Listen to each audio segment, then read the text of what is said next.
বাবুর্চি, হ্যাঁ ও বাবুর্চি, পেঁয়াজ পেঁয়াজ তেল নিয়ে আসো। কই তুমি? সব তো শেষ করলা। হে, এত তেল পাগল নাকি তুমি? মাথা নষ্ট হয়েছে। বলো, তেল তেল তেল, এত তেল দেওয়া যাবে? এক বেলা তরকারির মধ্যে তেল দিবা কতটুকু? এই এতটুকু দিবা, দেখছো? এই এতটুকু দিবা, হ্যাঁ, এতটুকু দিবা তেল।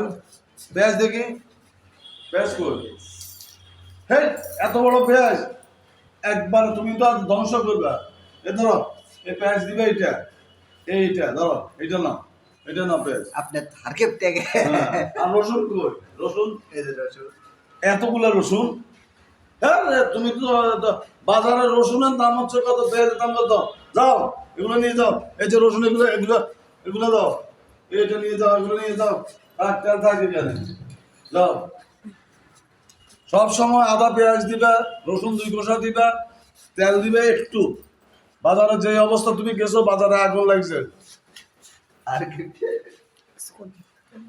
আচ্ছা, বর্তমানে বাজারের যে পরিস্থিতি, আমরা যদি এভাবে না চলি হিসাব করে, আদা রসুন, অর্ধেক পেঁয়াজ, হ্যাঁ, বা একটা ছোট পেঁয়াজ যদি না দিয়ে চলি, আমাদের মধ্যবিত্ত পরিবার হয়তো না খেয়ে থাকতে হবে, না হলে চুরি করে খাইতে হবে। ধন্যবাদ।